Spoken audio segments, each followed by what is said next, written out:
এখনো আওয়ামী লীগের সেই সিন্ডিকেটরা, স্বৈরাচারের সিন্ডিকেটরা সেই দ্রব্য মূল্য নিয়ন্ত্রণ করছে। সেই সিন্ডিকেট কিভাবে ভাঙবেন আপনি? আমরা তো বারংবার অন্তর্বর্তীকালীন সরকারের কাছে আহ্বান করছি যে আপনারা স্বৈরাচারের যারা দোষর রয়েছে তাদেরকে নির্মূল করেন, তাদেরকে অপসারণ করেন, না হলে তারা আপনাদেরকে স্বস্তি দিবে না। কিন্তু সেটি তখনই পরিপূর্ণভাবে সম্ভব, এই সিন্ডিকেট ভাঙা সম্ভব, যখন বাংলাদেশে একটি জনগণের সরকার প্রতিষ্ঠিত হবে। গণমাধ্যমের যেই আওয়ামী লীগের দোসররা তারা এখনো বহাল তবিয়তে গণমাধ্যমে বসে আছে।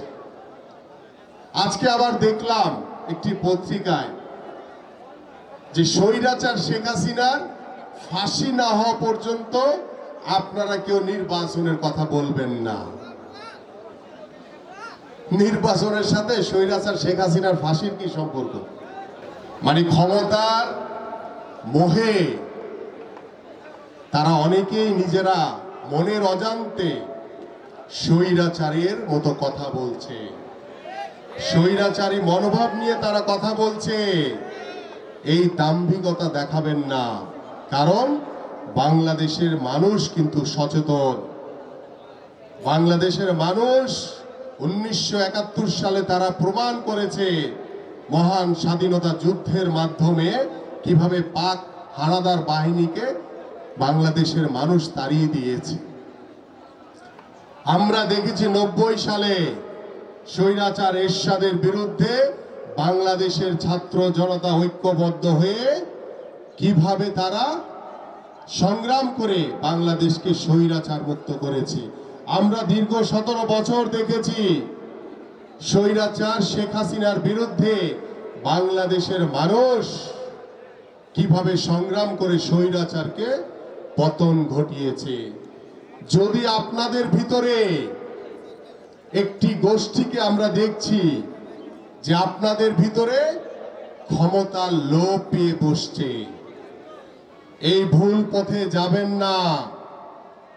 ভুল পথে গেলে আপনাদেরকেও কিন্তু সেই স্বৈরাচারের মতো অবস্থায় পড়তে হবে।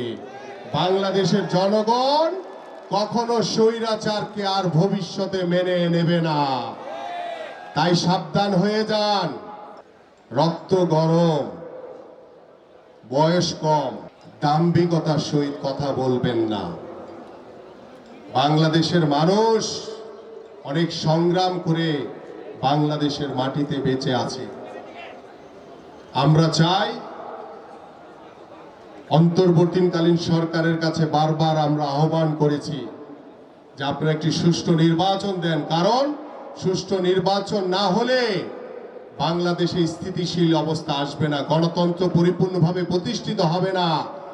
স্বৈরাচারদেরকে আইনের আওতায় এনে বিচার করা যাবে না যদি বাংলাদেশে একটি অবাধ সুষ্ঠু নির্বাচন না হয়।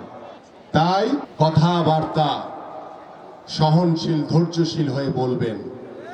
আমরা চাই আপনাদের সকলকে সাথে নিয়ে, এদেশের মানুষকে সাথে নিয়ে আমরা একটি অবাধ সুষ্ঠু নির্বাচনের মাধ্যমে জনগণের সরকার প্রতিষ্ঠিত করতে চাই। এবং সেই জনগণের সরকারের নেতৃত্ব কে দিবেন ভাই বলেন তো? বিএনপির ভারপ্রাপ্ত চেয়ারম্যান জনাব তারেক রহমান।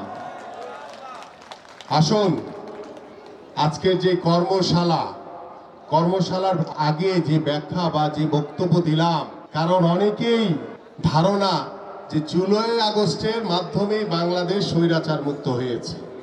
আমাদের ছাত্র ভাইদের আন্দোলন কি ছিল? কোটার আন্দোলন ছিল।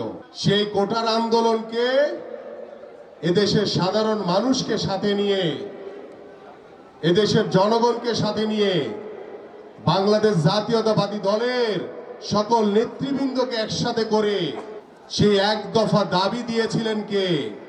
বিএনপির ভারপ্রাপ্ত চেয়ারম্যান জনাব তারেক রহমান। এটা দীর্ঘ 17 বছরের ফসল, সেটা শুধু ওই জুলাই আগস্টের ফসল না। ভুল ব্যাখ্যা করবেন না। বিএনপি ন্যায়ের পথে কথা বলে, সত্যের পথে কথা বলে। আমরা আশা করব আপনারা যারা একটি গোষ্ঠী বিভিন্নভাবে ডাইনে ভাবে কথা বলার চেষ্টা করছেন, ডান বাম বাদ দিয়ে সোজা পথে আসেন, নাইলে আপনাদের পরিণতিও কিন্তু ভালো হবে না। যে বাংলাদেশে গত 17 বছরের স্বৈরাচারে রেখে যাওয়া যে ধ্বংসস্তূপ রাষ্ট্র কাঠামো মেরামতের জন্য আমাদের মাননীয় ভারপ্রাপ্ত চেয়ারম্যান জনাব তারেক রহমান বাংলাদেশের রাষ্ট্র কাঠামো মেরামতের জন্য 31 দফার রূপরেখা দিয়েছেন।